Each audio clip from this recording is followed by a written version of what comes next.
estos son los temas que vamos a ver el tercer parcial, el cual va a durar solamente 3 semanitas y se va a tratar sobre plantas primitivas. Entonces, semana 5, clase 1, algas.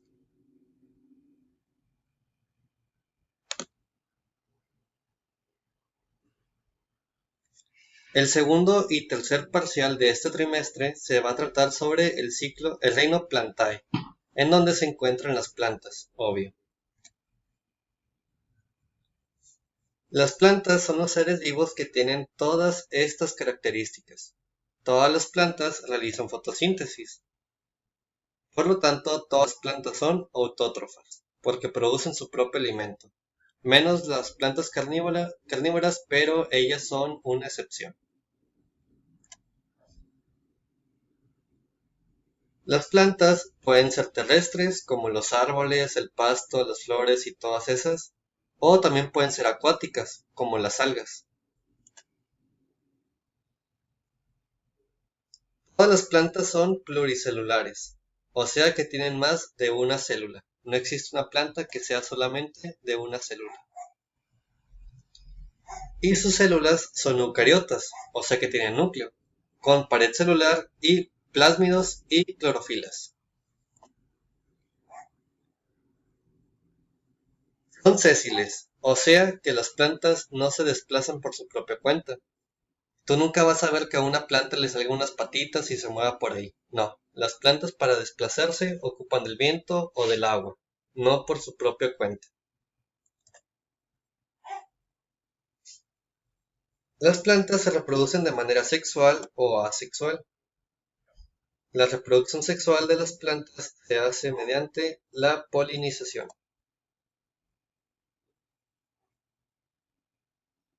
Y la asexual se hace con un proceso llamado estacas, que no sé si lo conocían, pero consiste en que cortas un pedacito de una planta y pones ese pedazo en la tierra, y ahora ya tienes dos plantas diferentes. Esa es la reproducción asexual.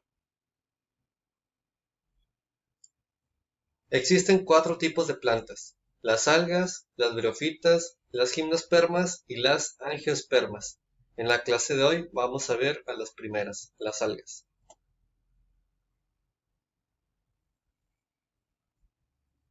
Las algas son unas plantas acuáticas y también son las primeras plantas en existir. Las algas son criptógamas. Criptógamas significa que no se reproducen por semilla, sino que se reproducen por esporas. Tú nunca vas a ver una semilla de un alga. No, no. Ellas se reproducen por esporas. O de manera sexual. O sea, las algas se pueden partir y ya tienes dos algas diferentes.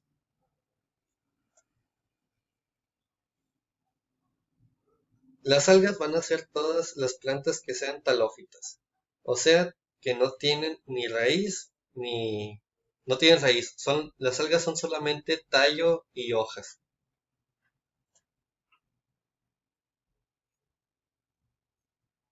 Todas las algas son acuáticas, eso significa que viven solamente en el agua. Y sí, ya sé que hay algas que viven en una piedra o a la orilla de una playa, pero si no les da el agua constantemente, se van a morir, porque no tienen raíces. A las algas les tiene que caer agua encima para que la puedan absorber, o si no se van a morir. Las algas tienen un tamaño muy variable. Pueden ser plancton o pueden formar bosques. Y es que verán, el plancton no es una especie de animalito como lo vemos en Bob Esponja. El plancton en realidad son muchas especies muy pequeñas que viven en la superficie del mar. Esas especies pueden ser la camarón o de cualquier otro crustáceo, pueden ser pulgas de agua, pueden ser protozoarios y también pueden ser algas. De hecho, en el capítulo de Bob Esponja en el que Plankton conoce a su familia, vimos que todos son muy distintos entre sí. Eso es porque en realidad el plancton son muchas especies diferentes. Así que Bob Esponja no nos dice muchas mentiras. Está más o menos correcto. Entonces las algas pueden tener el tamaño de plancton o también pueden formar bosques de algas como estos. La historia de cómo surgieron las algas ya se las había contado antes, pero se las vuelvo a contar. Todas las plantas tienen estas bolitas verdes que están viendo aquí. Se llaman plastos. Y con los plastos es con lo que se hace la fotosíntesis. Los plastos se parecen bastante a una cianobacteria. Y se cree que hace millones de años una célula de tipo animal se comió a una cianobacteria, pero en lugar de destruirla y digerirla como normalmente lo haría, se la quedó como uno de sus organelos, dando lugar a las células de tipo planta que todos conocemos. Con el tiempo, esas células de tipo planta se fueron agrupando en grupos cada vez más grandes, hasta que surgieron las algas que todos nosotros conocemos.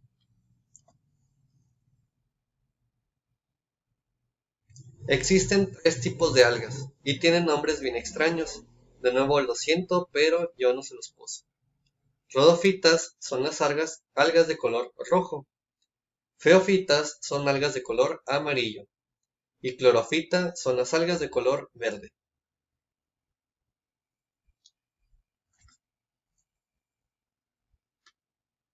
Empecemos con las clorofitas. Las clorofitas son las algas de color verde. Las clorofitas tienen bastante clorofila, y como la clorofila es de color verde, pues las algas también van a ser de color verde.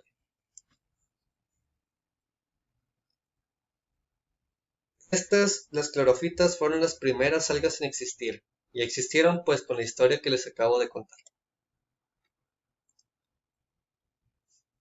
Y las clorofitas se usan comúnmente como alimento. Por ejemplo, el alga que tiene el sushi, bueno, es verde, así que es una clorofita.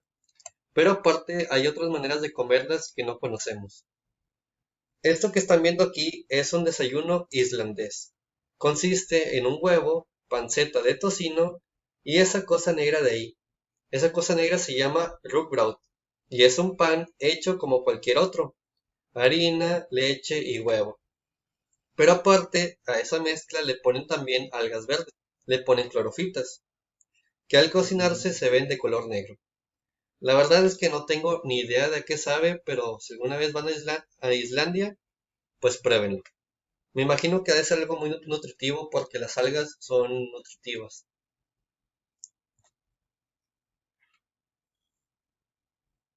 Además de las algas se extrae una sustancia llamada carragenina, la cual se usa para preparar gelatinas, gomitas, flanes y un montón de cosas que tienen esa consistencia gelatinosa.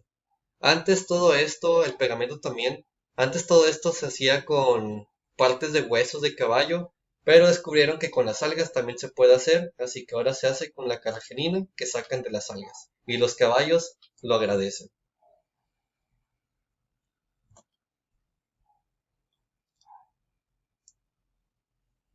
Rhodofitas son las algas de color rojo.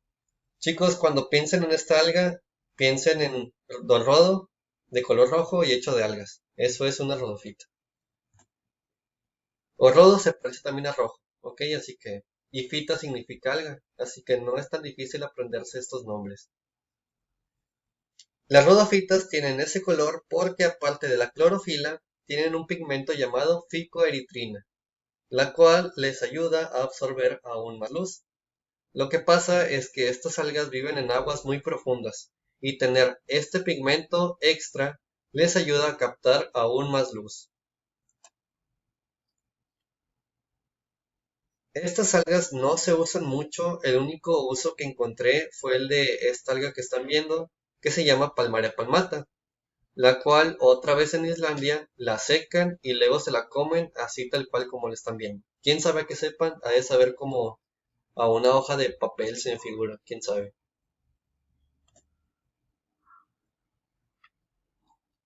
Mande. Sí, también, pero también te las puedes comer.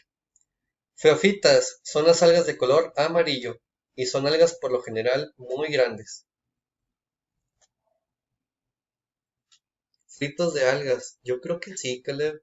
Ha de estar interesante hacer papitas de algas. Y ya está muy barato también.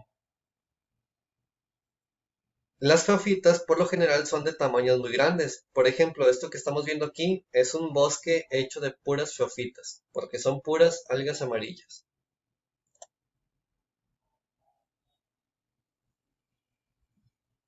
Las feofitas son de color amarillo porque tienen un pigmento llamado fucosantina. La fucosantina es una sustancia que sirve para protegerlas de los rayos del sol, porque la mayoría de ellas viven en la superficie del mar. Y en las personas supuestamente la fucosantina también nos ayuda a bajar de peso, pero quién sabe.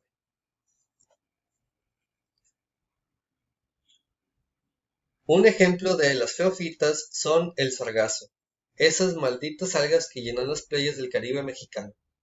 A veces el sargazo se ve de color rojo, pero esas son las que ya se están echando a perder. En realidad, cuando están frescas, se ven de color amarillo, así que son feofitas. El sargazo es un problemón en las playas de México en general, pero sobre todo en las de playas de Quintana Roo, porque en verano llegan en tal cantidad que se agrupan así como lo están viendo en las playas.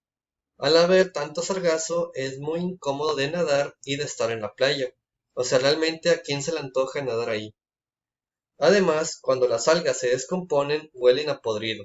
Así que es un problema muy feo para las playas. La solución más rápida que se les ocurre es hacer un gran pozo en la arena y meter ahí un montón de sargazo todos los días. Porque la gente piensa que al final el sargazo se convierte en arena. Pero en realidad no. El sargazo al final se va a descomponer y se va a echar a perder.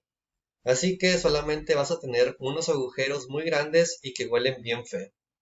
Entonces la solución más rápida es hacer esos agujeros, pero no es la solución correcta. Aparte de que tú puedes limpiar todo esto un día y el día siguiente va a haber más sargazo. Así que enterrarlo para nada es la solución. Quemarlo pues sería lo mismo, se mucha contaminación y al día siguiente va a haber más sargazo. Algunas personas se han puesto creativas y han dado soluciones muy interesantes. Han hecho zapatos con sargazo, han hecho ladrillos con sargazo para construir casas, también han hecho combustible, biocombustible con sargazo. Pero aún así es tal la cantidad de esta alga que llega todos los días que nunca vas a acabar de quitar todo. Aparte de que al quitar el sargazo de la playa también te traes un poco de arena, así que al final también te vas a acabar la arena de la playa.